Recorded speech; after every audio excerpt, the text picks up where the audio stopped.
On the way back from Lewis's funeral, my mom told me to start packing. She waited until the day before we left to tell Edie. I'm not sure if she wanted to make it easier or harder.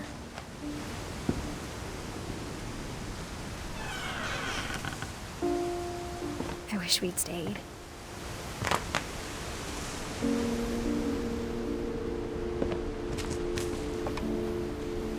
But I understand why we left.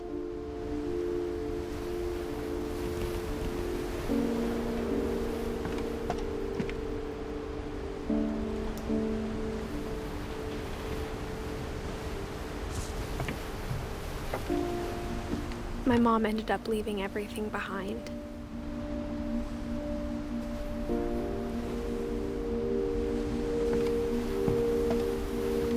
What happened that night had been coming for a long time.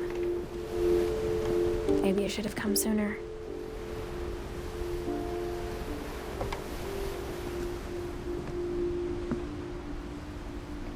But it had to end one way or another.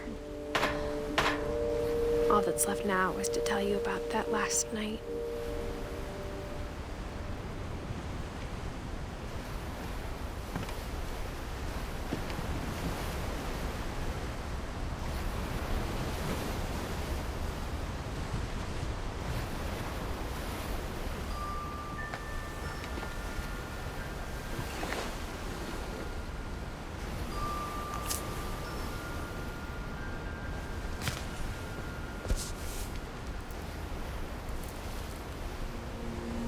That whole last day, Edie just watched us pack and didn't say a word.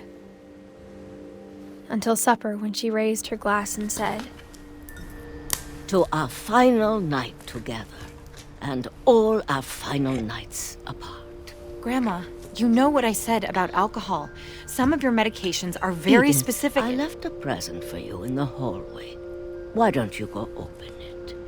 The grown-ups have to argue now. I'm sorry, you're right. We're all leaving tomorrow. Let's just enjoy our last... I'm not leaving. Edith, you're excused.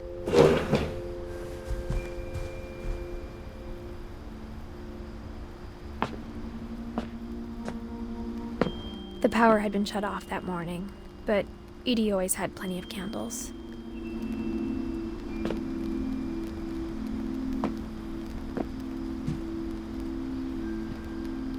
When my mom sealed the library, I don't think she knew about the other entrance. Or that Edie had a key to it.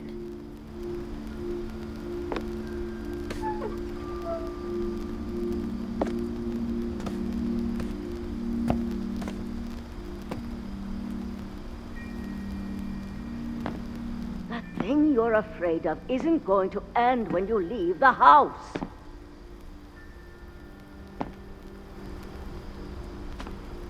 Edith has a right to know these stories. My children are dead because of your stories. I think it's best if Edith and I leave tonight. We'll have the nursing home send a van for you in the morning, okay?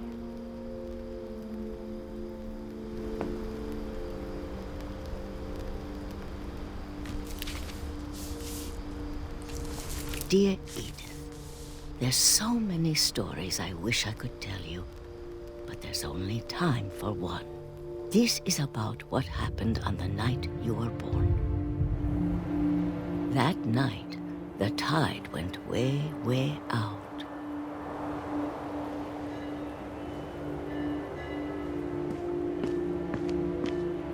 It was the first and last time I ever saw the old house aground. There'd been an earthquake out in the middle of the ocean. They called it the lowest tide in 1,000 years. God, it smelled awful. You know, I've seen that house every day of my life.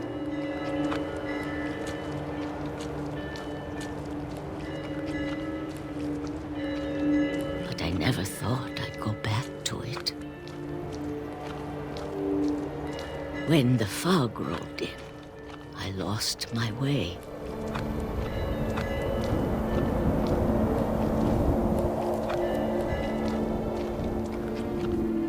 I got turned around.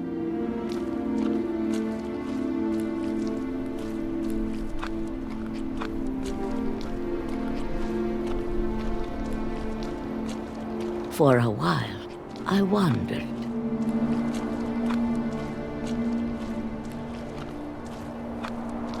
I started seeing things.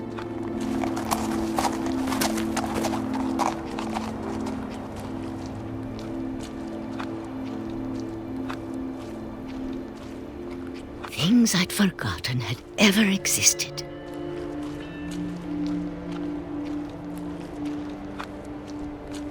But when I saw them, they felt like old friends. That night, a lot of things came back to me. Or maybe I came back to them.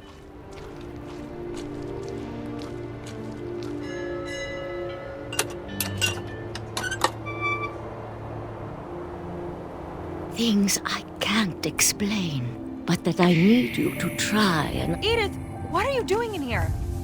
It's mine. Edith! Mom, you're gonna rip it! Let go! I kicked and screamed, but Mom dragged me to the car. I never saw Great-Grandma Edie again. The next morning, the van came to pick her up, but she was already gone. After that, we moved around a lot.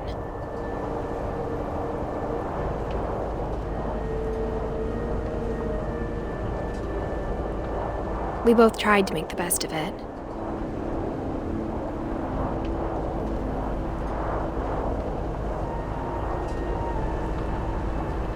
A few years went by.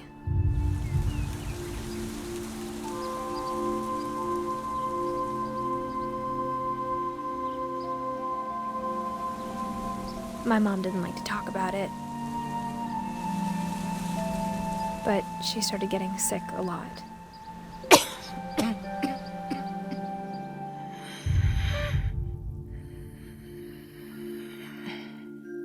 She got better for a while, and then she didn't. And then I was alone.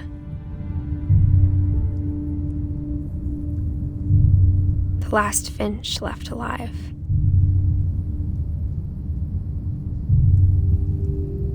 Until I found out about you. I'm still not sure what to tell you about all this. If we lived forever, maybe we'd have time to understand things. But as it is, I think the best we can do is try to open our eyes. And appreciate how strange and brief all of this is.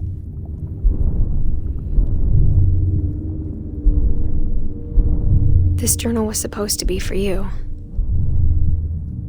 But now I hope you'll never see it. I just want to meet you and tell you all these stories myself. But I guess if you're reading this now, things didn't work out that way.